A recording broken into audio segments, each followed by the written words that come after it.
Mali po to guys, oh. Pero ilang dangkal to? Ayan, isa. Hop. Dalawa. O, kiluhin natin to. Maliputo to, ha. O, maliputo. O, kiluhin natin dito. Ayan, oh. Kiluan natin. Tingnan natin. Kung ilang kilo tong maliputong ito. Laki. O.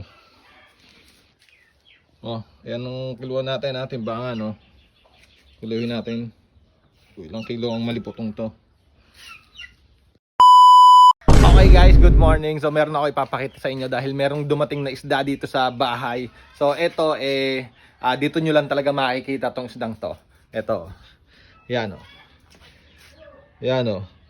O, comment sa mga nakakilala sa isdang to.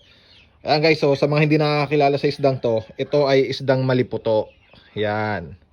Ang maliputo ay pagkakaalam ko, dito lang yan sa Batangas nahuhuli. Okay? Dito lang yan sa Lawa ng Taal ata nahuhuli. Ang alam ko, ha. Oh, ang laki nito guys. Siguro ilang dangkal to. Isa. Dangkalin natin to simula dito sa kanyang nguso. Ayan, isa.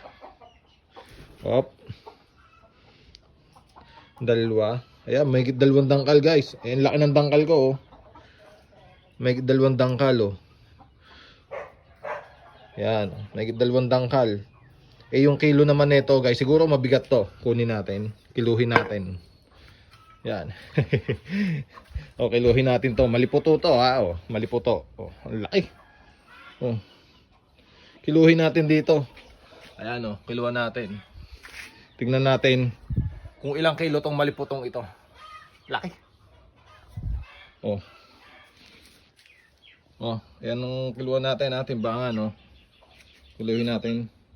Kung ilang kilo ang maliputong to. Yun. Mahigit magtatatlong kilo. Kagandahan sa maliputong to guys, hindi siya malansa, hindi malansa yung amoy niya, no? Pati parang yung itsura niya, hindi siya ganung katinik. Hindi siya masyadong matinik. Parang malaman. Ang laman na ito, oh. Ba? Pero alam ko, mahal din tong gantong isda.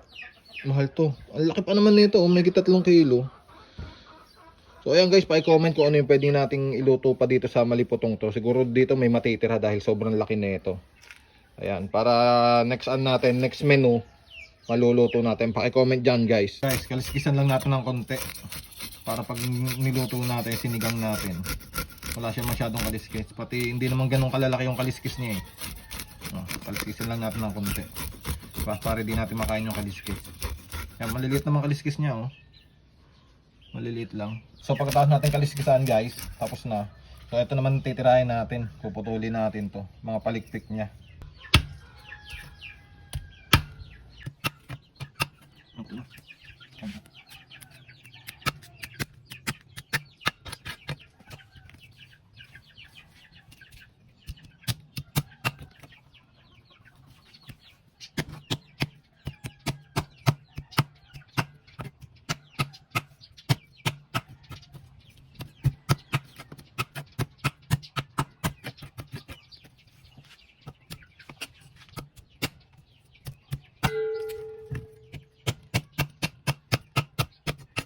So, tignan ko yung hasang niya. Tinignan ko kanina, eh. Tignan nyo, oh. Oh, sariwang sariwa guys. Tignan nyo yung hasang, oh. Pulang pula. Diba? Oh, pulang pula yung hasang. Sariwang sariwa. Gusto ko lang pakita sa inyo to. Ito yung hasang ng ating maliputo. Tignan mo, ganito pala ang hasang na, no. Ayan, oh. May matitigas na ano.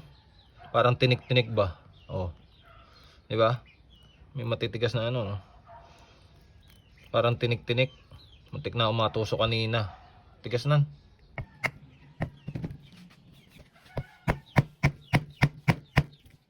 So ito na nga guys. Ayan. So nagayat-gayat na natin, oh. Tignan nyo naman. So tama nga yung nasa hula. O diba? Sobrang laman ng isdang to. Oh, bali yung pinakatinik niya sa gitna lang. Ito pinakalaman na, oh. Ang ganda ng pagkaakat natin dito guys. Oh. Hindi tayo professional mag-cut, ah. Okay na pala natin dahil ito ay pang sigang. Ewan ko kung ano pang luto guys. O pa-comment nyo dito guys sa ating comment section kung ano pang masarap na luto dito sa maliputo. O, ganda ng pagkaakat natin guys. Hindi pa tayo expert na, na. O. O, lupit na ito, oh. Ito laki. Oh. Diba? Oh. So ayun guys, paki-comment nyo dito kung anong mga pwedeng luto dito sa Maliputo. Alam ko pwede ring ihaw to eh. Diba? Tapos may sabaw.